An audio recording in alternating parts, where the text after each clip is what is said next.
Hello students, स्वागत है आप सभी का। Welcome to all of you. आज के इस वीडियो में हम क्या पढ़ने वाले हैं? इस वीडियो में हम श्रीलंका में बहुसंख्यकवाद के बारे में पढ़ेंगे। अब आप ही पूछेंगे कि बहुसंख्यकवाद क्या होता है। हमने जो पिछले वीडियो में पढ़ा था, हमने जो प्रीवियस वीडियो पढ़ा था, उसमें हमने श्रीलंका और बेल्जियम के एथनिक कंपोजिशन, जो जातीय संगठन है, धार्मिक, जातीय, भाषाई, आप इसको कुछ भी नाम दे सकते हैं, उस संगठन के बारे में हमने पढ़ा था। हमने जाना था कि बेल्जियम में किस तरह के लोग, उनकी जो विभिन्नताएं हैं वो किस प्रकार से पाई जाती हैं, और श्रीलंका में जो भाषाई विविधता थी, जिसमें हमने पढ़ा था कि सिंहली और तमिल लोगों के बीच में किस तरह से उनका संगठन बना हुआ था और उनके जो तनाव के कारण थे उनके बारे में हमने चर्चा की थी। इस वीडियो में हम श्रीलंका के बारे में डिस्कस करेंगे। श्रीलंका के बारे में डिस्कस करते हुए हम ये जानेंगे कि जो श्रीलंका में जो भाषाई संगठन के चलते जिस तरह का तनाव बना हुआ था, उस तनाव को वहाँ की सरकार ने किस तरह से हैंडल किया, वहाँ की सरकार ने किस तरह से अपने कदम उठाए, और उन कदमों के चलते श्रीलंका में क्या हालात बने हैं, और श्रीलंका ने जो बहुसंख्यकवाद को फॉलो किया, बहुसंख्यकवाद को बढ़ावा दिया या बहुसंख्यकवाद की नीति अपनाई, उस बहुसंख्यकवाद की नीति को हम क्या कहते हैं, और किस तरह से हमें जानने का, किस तरह से उस बहुसंख्यकवाद की नीति ने काम किया, ये सब हम इस वीडियो में जानेंगे। और फिर ये भी जानेंगे कि श्रीलंका का आखिर में हुआ क्या, क्या उनका ये जो कदम था बहुसंख्यकवाद का वो सही था या नहीं था, इसके बारे में डिस्कस करेंगे। तो पिछली कहानी को अगर मैं थोड़ा सा दोहरा लूँ, तो श्रीलंका के बारे में अगर हम रिपीट कर लेते हैं, तो श्रीलंका में दो मेन बेसिक भाषाई संगठन में दो भागों में बटा हुआ था। पहला था सिंहली, 74% हमने पढ़ा था। 74% कौन थे? सिंहली थे। और बाकी के जो 23% थे वो कौन थे? तमिल थे। तो ये उनका संगठन बना हुआ था। तो किस तरह से सिंहली जो भाषाई जाति के जो लोग थे, उन्होंने अपना वर्चस्व कायम करने का प्रयास किया बहुसंख्यकवाद का। तो इसको पढ़ते हुए हम बहुसंख्यकवाद को भी जानने का प्रयास करेंगे, बहुसंख्यकवाद क्या होता है उसको भी हम समझेंगे। शुरू करते हैं कहानी। हम आगे से शुरू करते हैं। हमने तनाव के कारण पढ़ लिए थे। अब इस तनाव ने किस तरह से रूप लिया, सरकार के कदमों ने क्या क्या बढ़ावा दिया, किस चीज़ को बढ़ावा दिया, और किस तरह से फिर सिचुएशन ख़राब होती चली गई, उसको हम डिस्कस करेंगे। तो हुआ क्या, बेसिकली स्टार्ट करें तो वर्ष 1948, सॉरी, वर्ष 1948 ये हमारा बेसिक साल होता है जहाँ से हमारी कहानी शुरू होती है। देखिए, अगर आप उत्तर लिखने की तैयारी करते हैं परीक्षा में, तो आपको प्रश्न कहीं से भी पूछा जा सकता है। तो एमसीक्यू हमारा जो पैटर्न है, आप आरबीएससी की बात कर ले, सीबीएसई का कोई भी स्टूडेंट है, तो हम पैटर्न की बात कर लेते हैं, तो कहीं से भी एमसीक्यू और बड़े प्रश्न कहीं से भी बन सकते हैं। तो बेहतर होगा कि हम बड़े प्रश्नों की तैयारी कर कर चलें, तो हमारे जो एमसीक्यूज है वो आसानी से क्लियर हो जाते हैं। तो ये जो छोटे छोटे जो टॉपिक्स हैं, छोटी छोटी जो बातें हैं, वो एमसीक्यूज में पूछी जा सकती है, और यही छोटे छोटे तथ्य बड़े आंसर्स लिखने में हमें हेल्प करते हैं। तो ये आप सभी को पता ही होगा। तो हर एक चीज़ को आपको ध्यान रखना है, नोट डाउन करना है और याद करते हुए चलना है।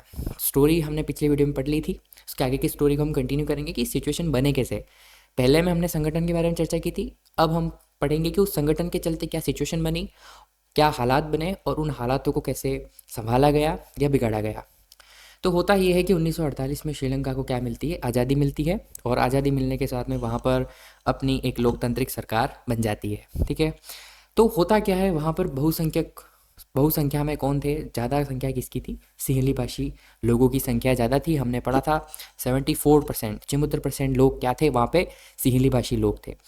तो उन्होंने क्या किया फिर कि सिंहली समुदाय के नेताओं ने अपने बहुसंख्या के बल पर शासन में प्रभुत्व जमाना चाहा। तो बहुसंख्यकवाद होता क्या है? अगर मैं बहुसंख्यकवाद को समझाऊं, तो जो मेजोरिटी में लोग होते हैं, जो बहुसंख्या में लोग होते हैं, वो धीरे धीरे उनके दिमाग में, उनके मन में अपने आप में ये एक मानसिकता बनने बनने लग जाती है कि हमारे लोगों की अगर संख्या ज़्यादा है तो हमारा जो देश है वो भी हमारे द्वारा शासित होना चाहिए, हमारे लोगों को अच्छे लाभ मिलने चाहिए। देखिए, ऐसा हर बार नहीं होता है, लेकिन अधिकतर केस में ऐसा हो सकता है कि लोग थोड़े से भ्रमित हो सकते हैं। तो तब संविधान संभालने का काम करता है, और अगर सरकार, जो वहाँ की बनी हुई सरकार है, या संविधान में अगर उन्हें ऐसे करने की छूट दे देता है, तो फिर सिचुएशन बिगड़ जाती है, जैसे कि श्रीलंका में बिगड़ी। हम देखेंगे कैसे बिगड़ी। बहुसंख्यकवाद को समझ लेते हैं। तो यही होता है कि जब एक मेजोरिटी ग्रुप होता है, एक बहुसंख्या में जो ग्रुप होता है, वो जब ये सोचने लग जाए कि हम इस देश पर शासन करेंगे, हमारे लोगों द्वारा शासन चलेगा, हमारे लोगों को अच्छी सुविधाएं मिलेंगी, तो किसकी तुलना में? जो कि अल्पसंख्यक है उनकी तुलना में। उनको क्या, जो हमारी संख्या के जो लोग हैं, हमारी जाति, हमारी भाषा, हमारे धर्म के जो लोग हैं, उनको वो हर फील्ड में बढ़ावा मिलेगा। तो ऐसा सोचने की चाह में वो क्या करते हैं? अपना प्रभुत्व जमाने का प्रयास करते हैं, किसी देश पर कंट्रोल करने का ट्राई करते हैं, और यही होता है बहुसंख्यकवाद। ठीक है, क्लियर? बहुसंख्यकवाद क्या होता है ये होता है। और किसने ट्राई किया इस बहुसंख्यकवाद का प्रयास किसने किया? सिंहली समुदाय के लोगों ने। क्यों किया? क्योंकि ऑब्वियसली 74%, 74%, दो तीन चौथाई जो जनसंख्या थी वो सिंहली लोगों की थी। तो इस वजह से बहुसंख्यकवाद हुआ। अब ये बहुसंख्यकवाद आया कैसे? इस बहुसंख्यकवाद को इम्प्लीमेंट क्या कह सकते हैं कि फैलाया कैसे गया, किसकी मदद से किया गया, और बहुसंख्यकवाद में क्या क्या कदम उठाए गए, इसको हम देखते हैं। तो हुआ क्या? अब बहुसंख्यकवाद को बढ़ाना था, बहुसंख्यकवाद को पूरे देश में लगाना था। बहुसंख्यकवाद का मतलब सिंहली लोगों को शासन चाहिए था, सिंहली लोगों को श्रीलंका पर प्रभुत्व जमाना था। तो इसके चलते सरकार ने क्या प्रयास किए? अब देखिए, सरकार यहाँ पर भ्रमित हो गई। सरकार ने लोकतंत्र को अच्छे से फॉलो नहीं किया। सरकार ने लोकतंत्र के होते हुए भी सरकार ने सिंहली लोगों की मदद की, है ना, यहाँ पर पक्षपात कर दिया और सिंहली लोगों की मदद करके बहुसंख्यकवाद को बढ़ावा दे दिया। तो सरकार ने सिंहली समुदाय की प्रभुता कायम करने के लिए अपनी बहुसंख्यक परस्ती के तहत कई कदम उठाए। तो सरकार यहाँ पे करप्ट थी। बेसिक चीज़ यहाँ पे यही हुई कि सरकार ने गलत लोगों का साथ दिया, सरकार ने गलत चीज़ में साथ दिया। चाहने को तो कोई दूसरा रास्ता हो सकता था, कोई दूसरा कदम उठाया जा सकता था, लेकिन फिर भी देखते हैं आगे क्या हुआ। उन्होंने सिंहली समुदाय के लोगों की क्या की? मदद की। और सिंहली समुदाय के लाभ में कुछ ऐसे कदम उठा दिए जो कि अप्रोप्रिएट नहीं थे, जो सही नहीं थे। वो क्या कदम थे? 1956 में एक कानून बनाया गया जिसके तहत तमिल को दरकिनार करके सिंहली को एकमात्र राजभाषा घोषित कर दिया गया। अब हमने पढ़ा था, याद कीजिए पिछले वीडियो में, कि जो सिंहली लोग थे, जो सिंहली भाषाई लोग थे ना, धर्म के आधार पर नहीं बटा हुआ था, वो भाषा के आधार पर बटा हुआ था। तो सबसे पहली बात, हमारे लोगों को इकट्ठा करना है। सिंहली लोगों को इकट्ठा करके सिंहली लोगों की सरकार बनानी थी। तो सरकार बनाने के लिए पहली बात ये होती है कि लोगों को एक तरफ करना होता है। तो सिंहली लोगों को एक तरफ करने के लिए सिंहली लोगों के फ़ायदे में कदम उठाए गए, तभी उनको सपोर्ट मिलेगा, सीधी सी बात है। तो इसके चलते उन्होंने सबसे पहला कदम उठाया 1956, 1956 में। क्या किया गया? 1956 में सिंहली भाषा को क्या कर दिया? एकमात्र राजभाषा। राजभाषा तो घोषित किया गया, लेकिन एकमात्र राजभाषा घोषित किया गया। तमिल भाषा को क्या कर दिया गया? साइड में रख दिया गया। तमिल भाषा को इग्नोर कर दिया गया। ये सबसे पहली चीज़। दूसरी चीज़ क्या की गई कि विश्वविद्यालयों और सरकारी नौकरियों में सिंहलियों को प्राथमिकता देने की नीति चलाई गई। हुआ क्या कि सिंहली लोगों को कहीं भी विश्वविद्यालय में अगर पढ़ाई की बात की जाए या नौकरियों की बात की जाती है, सर्विस वगैरह की, जॉब्स की जो बात की जाती है, तो वहाँ पर सिंहली लोगों को प्रायोरिटी दी गई कि पहले इन लोगों को नौकरियाँ मिलेंगी, बची कुची हम अल्पसंख्यक जो तमिल हैं और बाकी जातियों के जो लोग हैं, बाकी भाषाओं के जो लोग हैं, धर्मों के, उनको उनको बाद में प्राथमिकता मिलेगी, उनको बाद में लाया जाएगा, पहले हम सिंहलियों को सब फायदे देंगे। इसके बाद क्या हुआ? तीसरा कदम, ये तो पहला, सिंहली को राजभाषा बनाया। नौकरियों और विश्वविद्यालयों में प्राथमिकता किसको मिली? सिंहलियों को। और तीसरा कदम था कि नए संविधान में यह प्रावधान किया गया कि सरकार बौद्ध मत को संरक्षण और बढ़ावा देगी। अब हमने पिछले वीडियो में ये भी पढ़ा था कि जो सिंहली लोग थे वो अधिकांश 99% कौन से धर्म से रिलेट करते थे? वो बौद्ध धर्म से संबंध रखते थे। तो सिंहली लोगों को अपने पक्ष में करने के तहत एक कदम ये उठाया कि बौद्ध मत को संरक्षण दे दिया गया। बौद्ध धर्म को सरकार ऑफिशियली रूप से क्या करने लगी? बढ़ावा देने लग गई। तो इस तरह से क्या हुआ? सिंहलियों का सपोर्ट मिलने लग गया। सिंहली लोगों का कि ऑब्वियसली हमारे धर्म को अगर सरकार सपोर्ट करती है, हमारे धर्म को बढ़ावा देती है, तो हमें इस सरकार को बढ़ावा देना चाहिए, हमें इस सरकार को सपोर्ट करना चाहिए, ऐसा लोगों के मन में भी आने लगा। तो ये 3 कदम थे। अब इस 3 कदम से एक्चुअली होता क्या है कि हर एक्शन का रिएक्शन होता है। तो जब तमिल लोगों को ये आभास होने लग गया कि सरकार जो है वो हमें इग्नोर कर रही है, हमें दरकिनार कर रही है, तो उन लोगों को भी क्या हो गया? आभास होने लग गया। तो इसके बाद इन चीज़ों का प्रभाव क्या पड़ा लोगों पर? तमिल लोगों पर क्या प्रभाव पड़ा? उन लोगों के क्या रिएक्शन आए, इसके बारे में पढ़ते हैं। कदम क्या क्या उठाया गया आपको याद रखना है। पहला तो सिंहली भाषा को एकमात्र राजभाषा, विश्वविद्यालयों नौकरियों में सिंहलियों को प्राथमिकता, और तीसरा बौद्ध मत को सरकार आधिकारिक रूप से संरक्षण और बढ़ावा देने लग गई। अब हुआ क्या कि सिंहला के बहुसंख्यकवाद के तहत उठाए गए कदमों को देश भर पर प्रभाव क्या पड़ा? अब असर क्या हुआ इन चीज़ों का? ये जो भी कदम उठाए गए, इन सभी सरकारी फैसलों से श्रीलंकाई तमिलों की नाराज़गी बढ़ी और शासन को लेकर उनका बेगानापन बढ़ गया। देखिए, जब सरकार आपके खिलाफ या किसी और समुदाय के समर्थन में कोई फैसले लेने लग जाए और ऐसे तीखे फैसले लेने लग जाए कि जब किसी दूसरे समुदाय को पूरी तरह से इग्नोर कर दिया जाता है, पूरी तरह से अनदेखा कर दिया जाता है, तो ऑब्वियसली चीज़ें, देशभक्ति की भावना फिर अपने आप ख़त्म हो जाती है। वहाँ पर फिर लोगों को बिल्कुल भी मन उठ जाता है, अपने देश से, अपनी सरकार से मन उठ जाता है। तो कुछ ऐसा ही यहाँ पर भी हुआ कि सरकारी फैसले लिए, जो बौद्ध धर्म को संरक्षण और इत्यादि जितने भी फैसले लिए गए, तो तमिल लोग जितने भी थे वो लोग सरकार से, देश से नाराज़ हो गए और उन्हें लगा कि शासन हमें बिल्कुल भी क्या कर रहा है, अनदेखा कर रहा है, और फिर उन लोगों का भी अपने देश और अपनी सरकार के प्रति क्या हो गया, इग्नोरेंस बढ़ गया, बेगानापन बढ़ गया। उन्हें लगा कि हमारी कोई वैल्यू नहीं है किसी भी तरह की, ठीक है। तो उन्हें क्या लगने लगा, अब जो तमिल लोग थे उन्हें क्या आभास होने लग गया इसके बारे में, इसका बेसिकली हम प्रभाव क्या पड़ा। उन्हें लगा कि बौद्ध धर्मावलंबी सिविलियों के नेतृत्व वाली सरकार तथा पार्टियां उनकी भाषा और संस्कृति को लेकर असंवेदनशील है, जो कि स्वाभाविक था और जो कि सच भी था।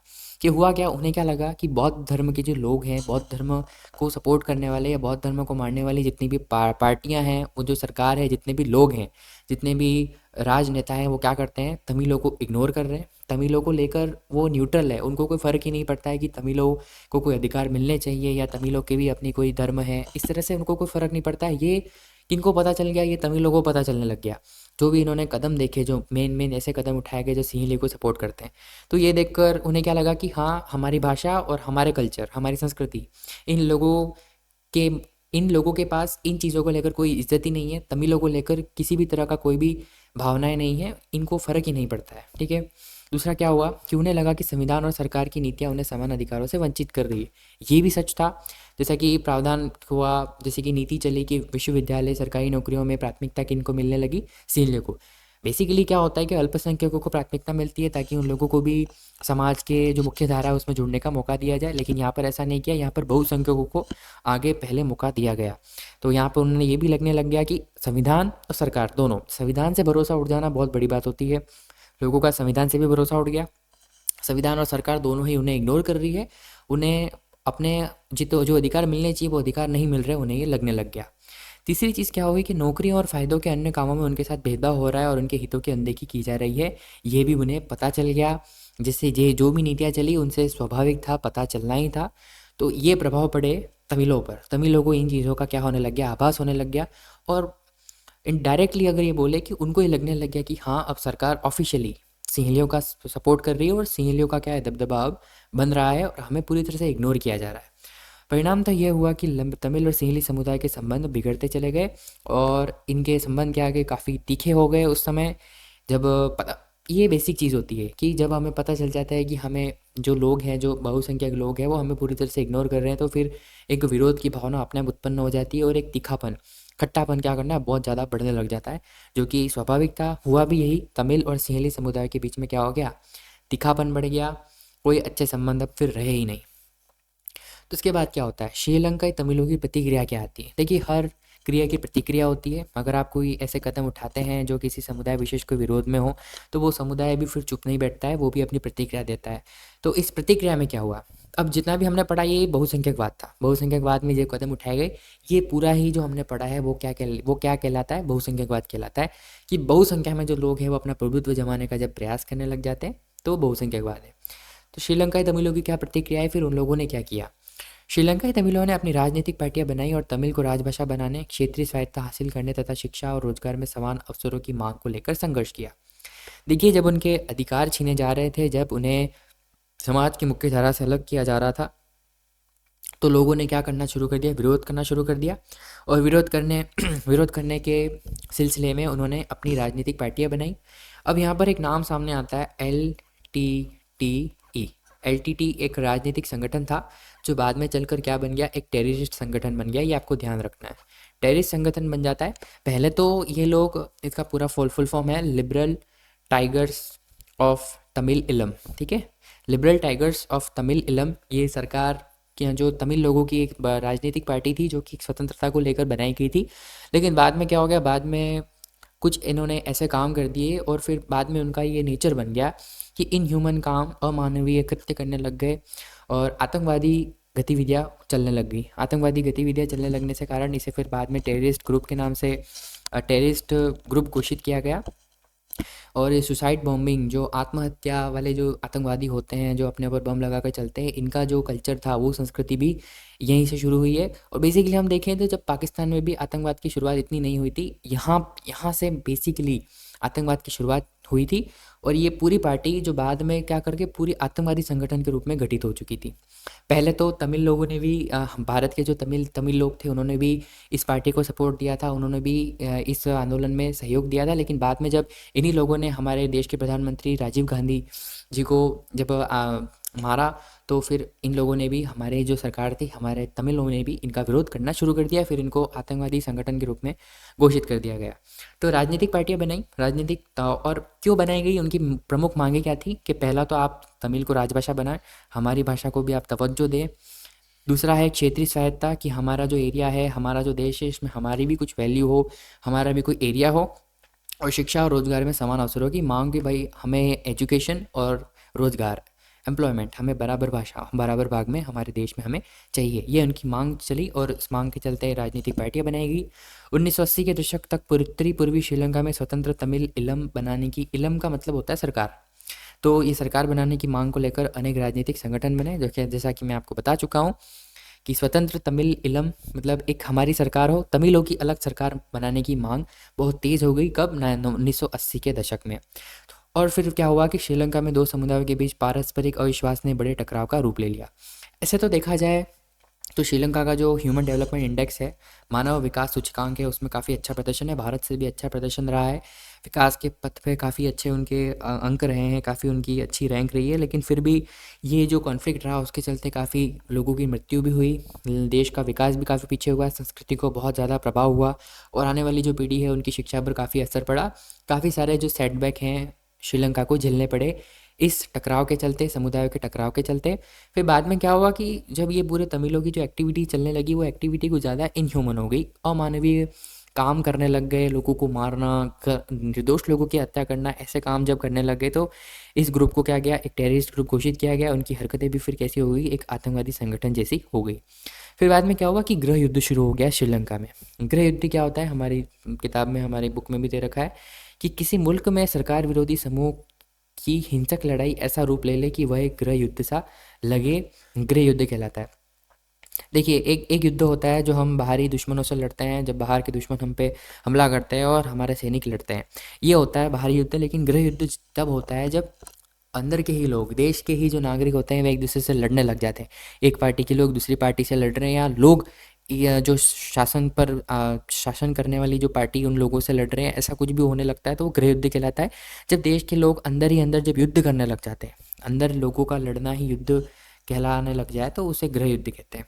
तो सेम टू सेम डिक्टो श्रीलंका में भी यही स्थिति बन गई।